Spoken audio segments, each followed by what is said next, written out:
Actualité ce soir, une deuxième usine de cimenterie pour Bobo Dioulasso. Simasso sortira de terre dans 18 mois. C'est le Premier ministre Paul Kabatieba qui a procédé à la pose de la première pierre ce vendredi. Simasso aura une capacité de production de 2 millions de tonnes par an, une bouffée d'oxygène en perspective pour la relance économique de la ville de Bobo Dioulasso. Et puis à l'Assemblée nationale, les députés veulent comprendre ce qui bloque l'application effective de la loi sur l'interdiction des sachets plastiques au Burkina et aussi la situation des dossiers pendants en justice, notamment les dossiers de crimes économiques. 3 ministres du gouvernement sont allés répondre hier à leur interpellation. On en parle dans ce journal. Le passage à la 5e République au Burkina revient dans le débat national. Qu'est-ce que le pays gagne en termes de renforcement de sa démocratie en mutant vers une nouvelle constitution? Quelles sont les limites de la constitution actuelle? Autant de questions débattues hier au cours d'un panel organisé par le réseau d'initiative des journalistes. Les réponses à suivre dans cette édition. Mesdames, Messieurs, bonsoir et ravi de vous retrouver.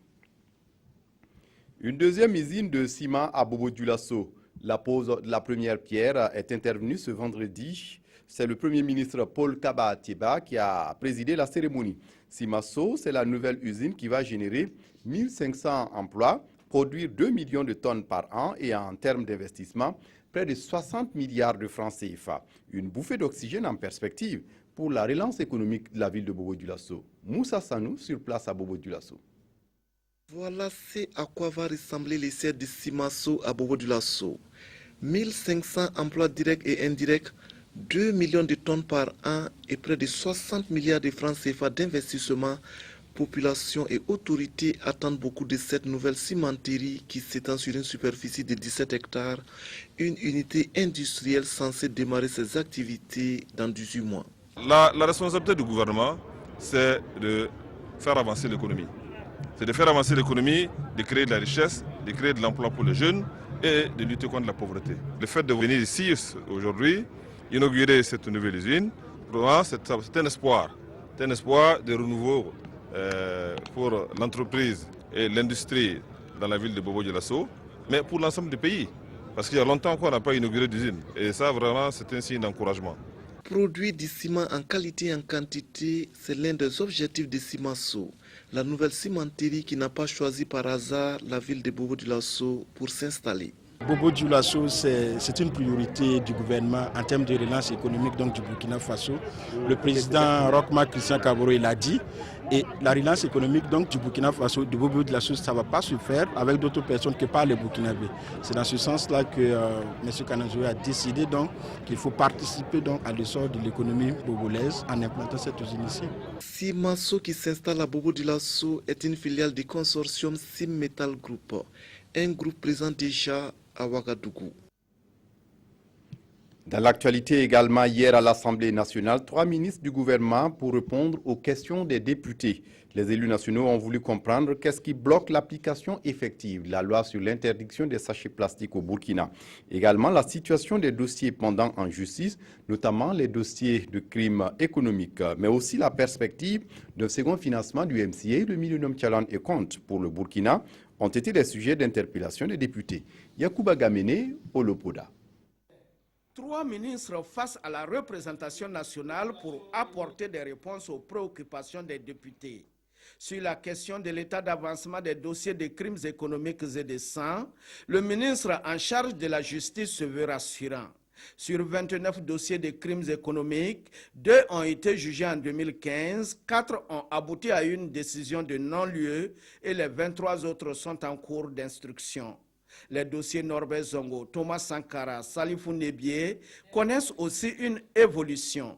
Dans l'affaire d'Abou Boukari, une procédure contre X, ouverte sur plainte avec constitution de partie civile, plusieurs témoins ont été entendus, dont le dernier en date est intervenu en février 2016. Il n'y a pour le moment pas d'inculpation. Dans l'affaire Salifou Nebié, trouvé mort dans la nuit du 24 mai 2014, des auditions ont été faites et le juge d'instruction a fait un transport judiciaire pour visionner les caméras de surveillance. L'instruction se poursuit avec la collecte d'informations auprès de ses proches et de ses relations.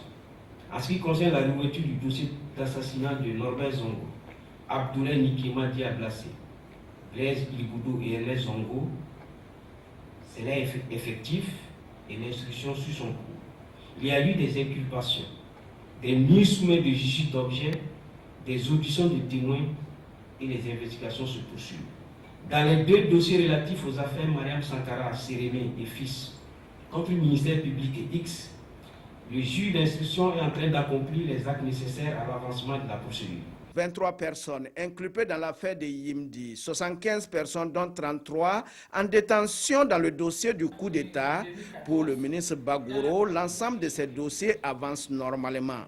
Toutefois, l'hémicycle appelle le gouvernement à travailler vite et bien afin que tous ces dossiers aboutissent le plus tôt possible. La deuxième question est relative à la loi portant interdiction des sachets plastiques au Burkina Faso.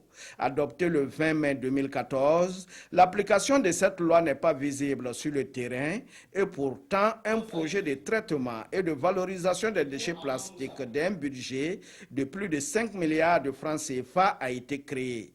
Dans l'accomplissement de cette mission, le département de l'environnement a certes rencontré un certain nombre de difficultés que nous appelons à lever afin de rendre plus efficace l'application de la loi. Et parmi ces difficultés, on peut retenir le manque d'appareils de contrôle de la biodégradabilité en emballage, des emballages plastiques. Il faut noter qu'un appareil coûte 25 millions environ. Le manque de moyens logistiques pour organiser la collecte et l'enlèvement des déchets plastiques.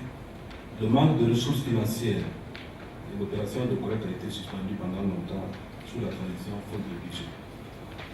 Il y a le manque d'infrastructures de stockage et de transformation des déchets plastiques et des emballages et sachets confisqués. La troisième question orale sans débat concerne le Millennium Challenge Corporation, un compact exécuté avec succès au Burkina Faso. Et le ministre en charge des Finances de rassurer ici la représentation nationale que le Burkina Faso est sur la bonne voie pour obtenir le financement d'un deuxième programme du MCC. Arrêtons-nous sur un sujet sur lequel les députés de l'Assemblée nationale seront saisis très bientôt, si ce n'est déjà fait. Le passage à une 5e république au Burkina Faso. Qu'est-ce qui bloque? Qu'est-ce que le pays gagne en termes de renforcement de sa démocratie en mutant vers une nouvelle constitution? Quelles sont les limites de la constitution actuelle? Autant de questions débattues hier au cours d'un panel organisé par le réseau d'initiative des journalistes. Les panélistes ont à l'occasion apporté des éclairages pour la compréhension du sujet, mais aussi ses enjeux pour le Burkina Faso. Explication Mokhtar Ouedraogo, Bouma Ernest Nebié. Le Burkina peut passer à une 5e république selon les panélistes, mais un passage qui doit rompre avec certaines vieilles habitudes décriées de la 4e république. Il faut travailler à créer les conditions de sécurisation au maximum des citoyens et du territoire. Il faut travailler effectivement à assainir le paysage et l'animation de la scène politique. Un changement de république qui va nécessairement entraîner l'élaboration d'une nouvelle constitution, selon Abdoulaye Soma, professeur de droit constitutionnel, pour qui la présente constitution du Burkina comporte de nombreuses failles. Il y a des défaillances dans la présentation de la constitution, dans la rédaction de la constitution, dans la structuration de la constitution et dans les dispositions de la constitution. Et pour l'élaboration de la nouvelle constitution, le professeur Soma souhaite que des précautions idoines soient prises pour qu'elle ne soit pas partisane. Le projet de nouvelle constitution devrait être soumis au référendum, un référendum populaire. C'est ce qu'on attend. Mais rien n'exclut que l'autorité politique puisse procéder autrement. On n'en sait jamais. Il y a un parlement qui existe déjà. On peut confier l'adoption de la nouvelle constitution au Parlement, ce qui serait à craindre dans notre contexte politique, étant entendu que nous savons déjà la coloration partisane du Parlement. Un panel qui a donné satisfaction à ses organisateurs. Dans l'ensemble, c'est satisfaisant et cela nous donne le courage d'organiser d'autres panels aussi qui ont trait à l'actualité. Selon le réseau d'initiative de journalistes riches, ce panel entre dans le cadre de ses activités hebdomadaires dont l'objectif est d'éclairer les journalistes sur les sujets majeurs qui font l'actualité au Burkina.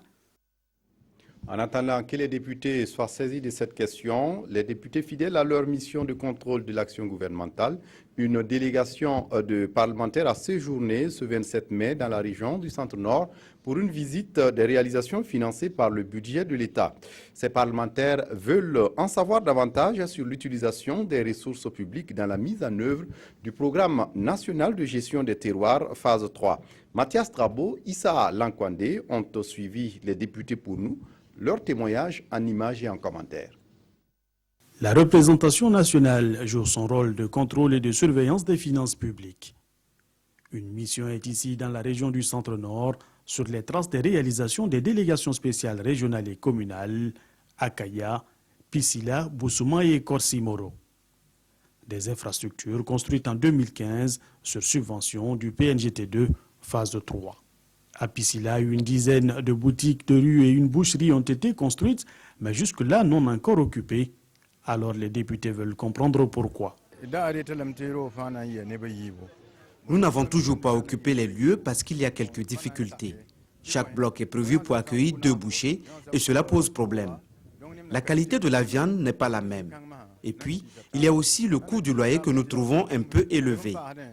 En plus de cela, nous attendons également qu'on puisse mettre du carreau dans la boucherie. Il fallait être en règle vis-à-vis des patentes. Il fallait être inscrit au registre du commerce, alors que vous savez que pour la plupart des petits commerçants qui sont ici, beaucoup ne sont pas inscrits au registre du commerce. Visite terrain et entretien avec les principaux acteurs sont au cœur de cette mission parlementaire qui ne manque pas également de prodiguer des conseils pour le bon entretien des ouvrages et leur rentabilité.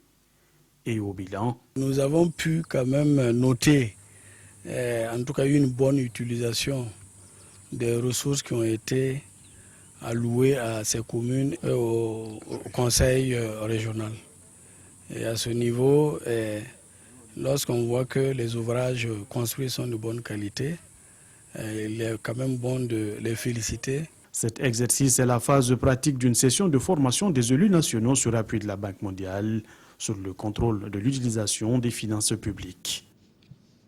Visiblement, des députés burkinabés qui ne chôment pas. Une autre mission était toujours ce 27 mai à Bagré pour la même cause. Ce sont là des projets financés par la Banque mondiale pour le compte du gouvernement burkinabé. Les députés ont pu mesurer l'impact des projets conduits sur le site du pôle de croissance de Bagré au profit des communautés. Moukounda Biré. La commission des finances et du budget de l'Assemblée nationale à l'exercice du contrôle de l'action gouvernementale au pôle de croissance de Bagré. Les parlementaires veulent s'imprégner des conditions d'exécution des différents projets financés par l'argent public. Première étape de la visite, le chantier Chaban. Ici, c'est un canal de drainage d'eau qui est en cours de réalisation. Un projet financé à plus de 18 milliards de francs CFA par la Banque mondiale. Mais 7 mois après le lancement, les travaux piétinent. Seulement 14% du taux d'exécution. Et les députés veulent comprendre les motifs de ce retard. Le taux d'exécution actuellement est de l'ordre de 14,40 pour le lot 2, c'est-à-dire attribué à la société Chaban et compagnie, et 13,20 pour le lot 1 attribué au groupement CGE-SNCE. Pour un délai d'exécution consommé de 7 mois sur 18, vous remarquez qu'il y a une disproportion entre le taux d'exécution et le délai consommé. Mais cela se comprend par le fait qu'on a des difficultés techniques qui ont fait qu'on est obligé de suspendre d'abord, dans un premier temps, les travaux pour reprendre les études d'exécution.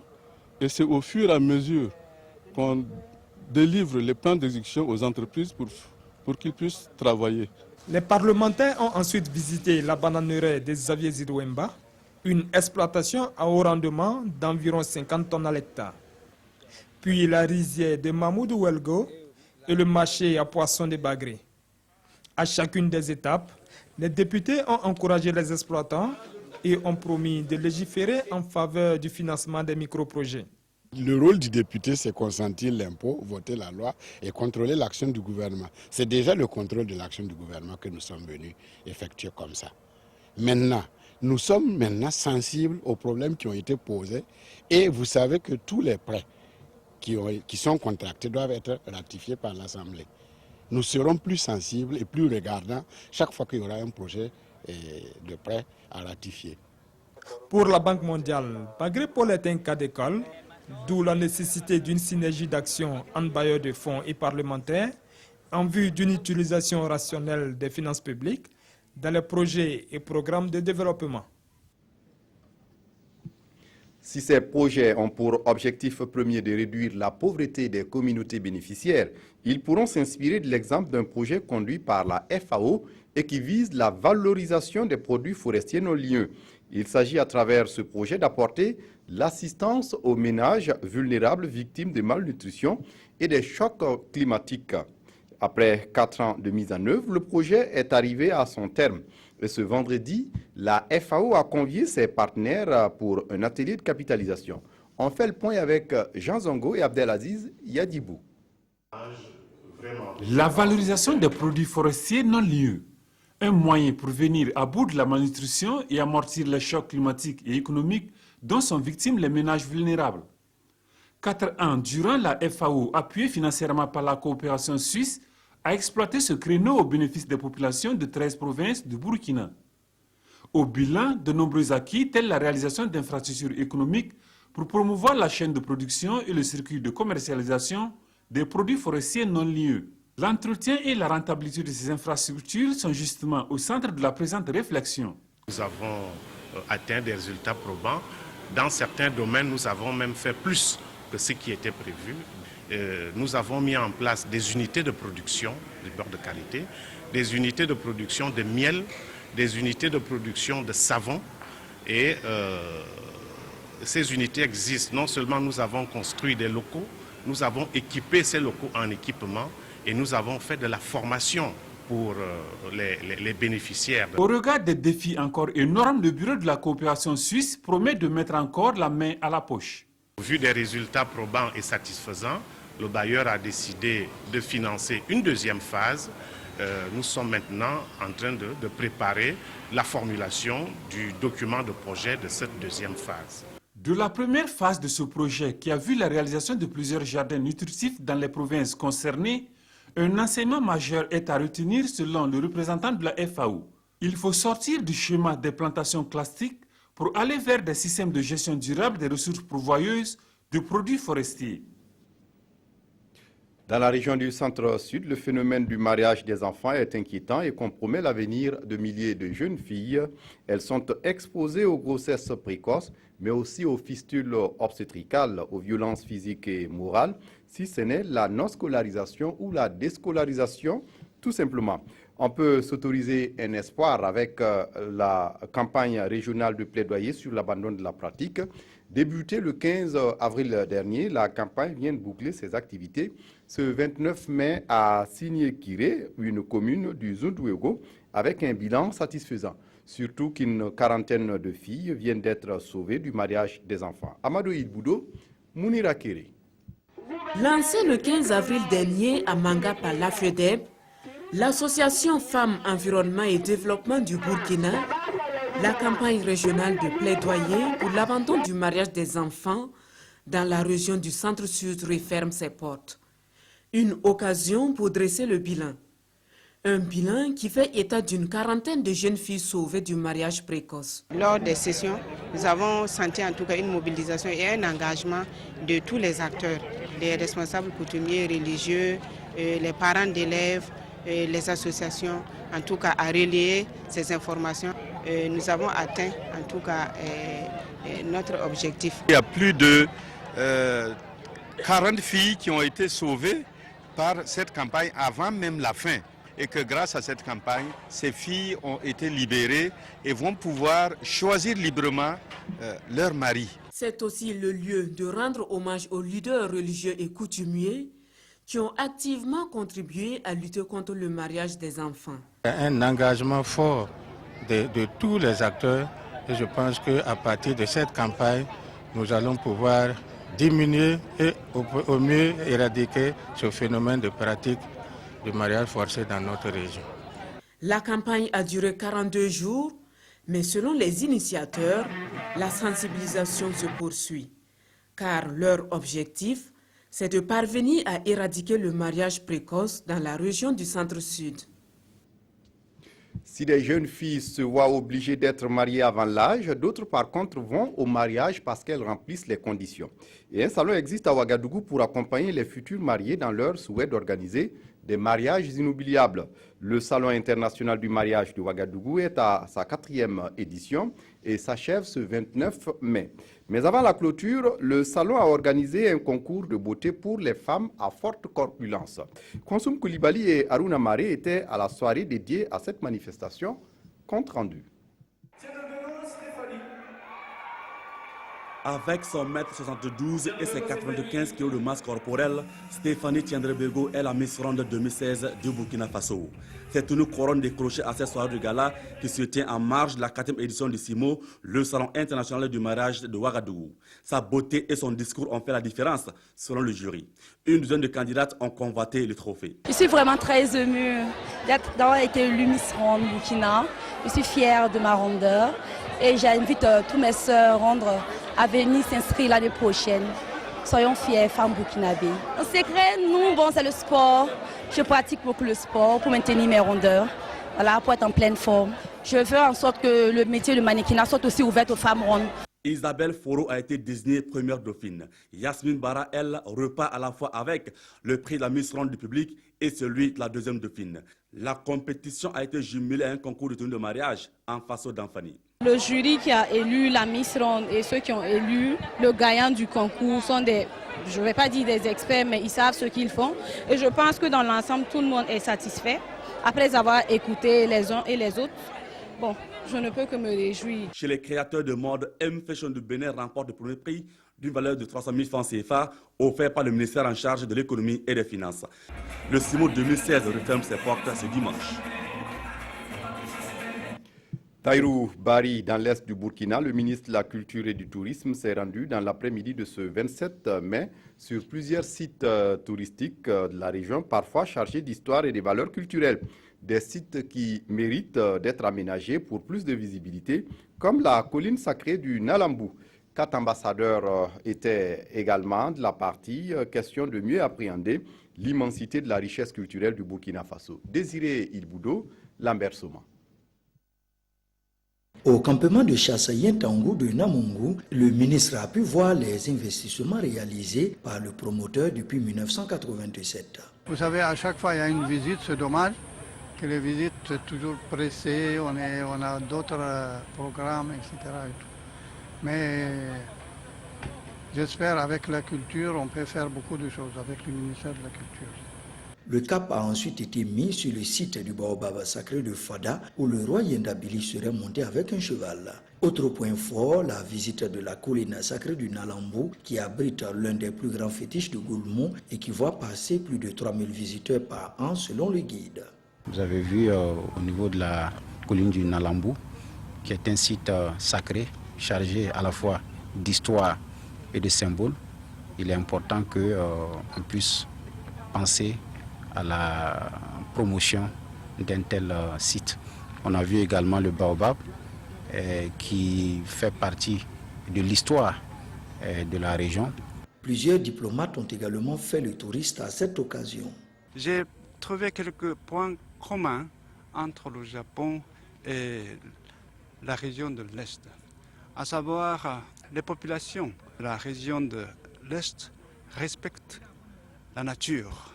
Alors au Japon, nous avons la même considération pour la nature. Selon le ministre Taïrou Bari, des mesures tendant à conserver et à valoriser ces sites seront annoncées en temps opportun. Au Prytanée militaire du Kadiogo PMK, le lieutenant-colonel Boukari Bagian cède sa place au colonel-major Ismaël Diawari pour la direction de l'école. La passation de charge est intervenue ce samedi matin même à Kambouensé, à la périphérie de la capitale burkinabé, en présence de Nathalie Sawadou. Vous reconnaîtrez désormais pour chef le chef de bataillon Diori K. Ismaël, ici présent. Il y a 17 ans, le chef de bataillon Ismaël Douari quittait l'école de Prytanée militaire du Kadiogo comme nouveau bachelier. Il revient cette fois-ci en tant que nouveau commandant de l'école. Nommé par décret présidentiel le 4 avril dernier, il prend officiellement les commandes du Prytanée militaire du Kadiogo ce jour 28 mai 2016. Le Prytanée militaire de Kadiogo, c'est 60 années d'histoire, 60 ans d'excellence au service de la formation des futurs cadres du Burkina Faso, mais également donc des futurs cadres de pays amis qui nous font donc l'honneur de nous confier leurs élèves. Évidemment, nous avons le devoir de continuer donc ce travail d'excellence. Il place son mandat dans la continuité des réformes pour prendre en compte les nouvelles réalités des forces armées nationales, partant de là, les nouvelles réalités du Burkina Faso. Quant au commandant sortant, lui apprécie positivement son mandat de 1 an passé à la tête de la structure. Le bilan que je peux faire est un bilan satisfaisant, dans la mesure où hier nous avons fait la cérémonie de clôture de l'année scolaire. Et nous avons un taux de passage estimé à 98%, un taux de succès à 100% au niveau des examens militaires, en attendant donc les examens du BEPC et du baccalauréat.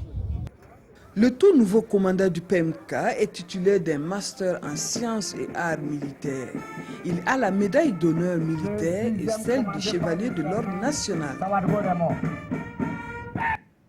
Les patrons de presse écrite privée au Burkina Faso sont réunis à Léo dans la Sicile depuis hier pour l'Assemblée générale de la CEP, la Société des éditeurs privés. Pour l'occasion, ils réfléchissent aux défis de l'entreprise de presse privée au Burkina. Oumou Sissé pour les détails. Quelle perspective pour relever les défis qui s'imposent aux entreprises de presse privée? La question réunit ici les acteurs du domaine depuis ce samedi 28 mai à Léo. Dans la capitale de la Sicile, ces professionnels de la presse privée vont passer en revue leur rôle dans la gouvernance politique et économique au Burkina Faso. Ce que nous avons connu durant ces dernières années, mais également la maturité du peuple burkinabé sur ces questions que sont les questions politiques et les questions économiques, viennent essentiellement du travail de la presse, au départ privée, aujourd'hui relayée donc par la presse de service public. Donc il faut féliciter ces journaux. En une année de présidence, Lukman Sawadogo et les membres de son bureau ont engrangé des acquis. Lors de la suspension par le CSC des émissions interactives, on a pris part de façon active et significative à la lutte. Nous avons aussi été ceux qui ont fait un peu plus de pression sur le CSC pour que la loi dite de 90 jours qui nous interdit de couvrir les activités politiques 90 jours avant la campagne ne soit pas mise en exécution. Nous avons aussi été de la lutte par rapport aux amendes liées, n'est-ce pas, à la diffamation. En dépit de ces acquis, des difficultés freinent le développement des entreprises de presse privée. Il s'agit notamment de la cherté des intrants comme le papier et le calque et le problème de fiscalité. La CEP demande aux autorités l'amnistie fiscale et une année verte pour la relance des différentes entreprises. En religion, l'Église catholique a organisé un pèlerinage pour les personnes en situation de handicap. Une occasion pour ces personnes de célébrer la gloire de leur Seigneur et aussi se sentir entourés et respectés dans leurs différences. C'est le cardinal Philippe Ouédraogo qui a officié la messe pour la circonstance. Il a insisté dans son homélie sur le devoir du croyant d'éviter la stigmatisation des personnes handicapées. Gérard Sommet, Ramatouzida. Situation de handicap en pèlerinage ici au sanctuaire marial de la cathédrale de Ouagadougou. À l'instar du pèlerinage de Yagma dédié aux bien portants, l'Église veut donner l'occasion aux personnes vivant avec un handicap de communier ensemble et avec Dieu. Assis sur leurs engins, des bancs ou à même le sol, peu importe la position. Les regards sont portés vers l'orateur, attentif au message qui leur est adressé. Les pèlerins du jour ont chanté et dansé pour exprimer leur reconnaissance au Tout-Puissant.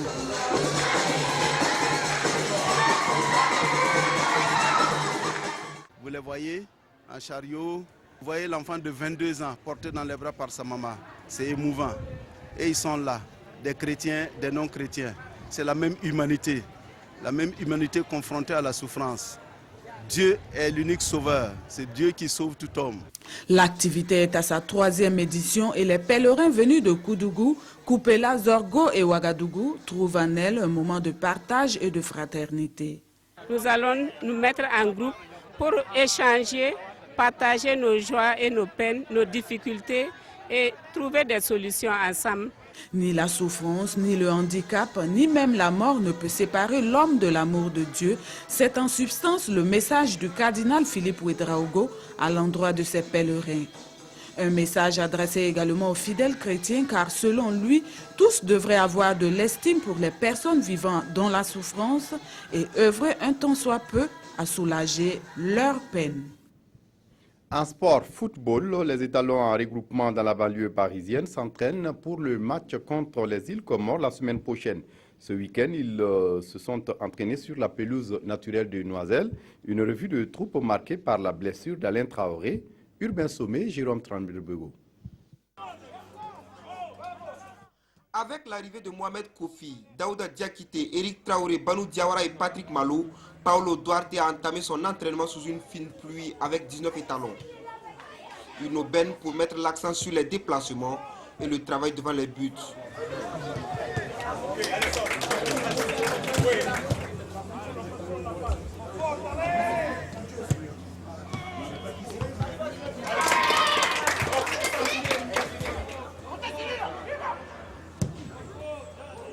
Mais alors que les choses se passent pour le mieux, une action va jeter le froid dans la tribune. Alain Traoré est doublement touché au pied gauche. Et concernant la blessure d'Alain tout sur le terrain, il faut dire qu'on n'a pas encore évalué. On a essayé de refroidir la douleur, quitte à l'examiner tout à l'heure dès qu'on arrive à l'hôtel. Voilà, on fera le point à l'hôtel. Est-ce qu'il y a lieu de s'inquiéter? C'est le genou, le tibia. Le genou, il n'est toujours pas simple. Il faut l'examiner avant de se prononcer. En attendant les examens, Alain a rejoint ses coéquipiers pour les étirements à la fin de la séance.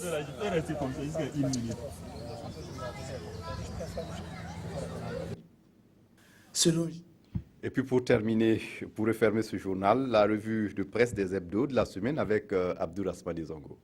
Selon Gigi, le journal de jeudi, l'hebdomadaire satirique, ces élections sont un pas en avant, 2 pas en arrière. Le miracle de 60% à la présidentielle législative n'est pas au rendez-vous et ce taux famélique de 47% selon le journal est synonyme de recul démocratique. Et les coupables sont vite désignés, les partis politiques et leurs leaders qui doivent, selon le journal satirique, prendre ce signal au sérieux en travaillant à la réconciliation entre citoyens et l'art de gouverner. Toujours fidèle à son opinion, le journal L'Opinion considère ces municipales de qui perd gagne. Car selon le journal, le gagnant est un gagnant par défaut et doit prendre au sérieux le comportement de l'électorat que L'Opinion justement qualifie de cinglant désaveu. Sur l'affaire de véhicules disparus à la présidence du Faso, L'Opinion affirme « L'État se resserre sur Kafando, le papy président, qui aura selon L'Opinion géré le Burkina Faso comme la caverne d'Ali Baba. » Voilà, c'est tout pour ce journal, l'édition unique de la soirée. Merci de votre attention. Très bonne suite du programme sur la RTV. Au revoir.